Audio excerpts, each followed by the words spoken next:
Hey, what's up, everybody? So the Packers just announced a few different roster moves. Lots of you guys probably just heard that Devin Funchess was sent to the IR. I just made a video about that a little bit earlier. But they have signed two new players. Also, they have released wide receiver Chris Blair.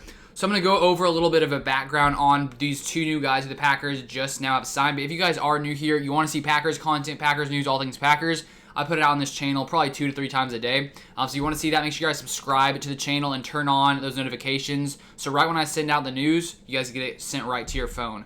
So first off here we have 6'3", or 6 foot, not 6'3", 6 foot, 303 pound defensive lineman Abdullah Anderson. The Packers have signed today. He's a guy who was undrafted out in 2018. Originally picked up by the Chicago Bears, spent his rookie season on their practice squad.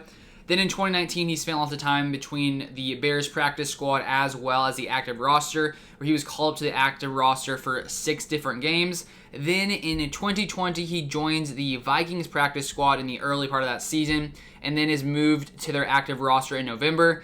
Then in 2021, he signed with the Pittsburgh Steelers, but then was released on August 17th. So I guess that was about a week or so ago. He was released by the Pittsburgh Steelers.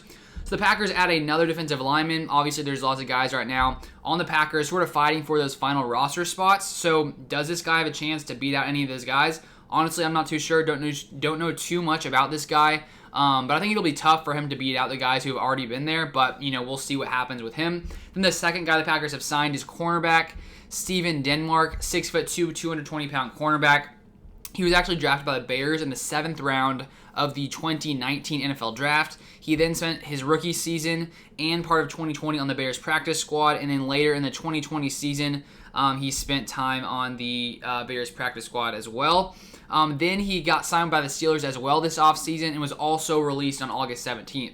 So the common denominator by both these guys, both released by the Steelers on August 17th, so I thought that was sort of interesting that was the case. But the Packers add another cornerback to this cornerback room that is, I'd say, pretty crowded, at least at the back end, where there's different guys, fighting for roster spots. We have, Cabby and Ento, Isaac Edom, who was recently traded for Josh Jackson. So who knows how good this guy is. Both of these guys haven't really seen too much playing time, if at all. I'm pretty sure Abdullah has like 4 tackles total in his time here. Steven Denmark, I couldn't even find stats for him, so I don't know if he's actually played in a regular game yet. But those are the 2 additions the Packers made, also releasing wide receiver Chris Blair, and of course Devin Funchess is injured, which is definitely sad to see, as I already talked about in a previous video. But that's all the Packers news we have right now. If you guys haven't subscribed, make sure you guys subscribe so you stay up to date with all things Packers. But that's gonna be it for this one. Hope you guys have a great rest of your night, and I'll see you guys on the next video.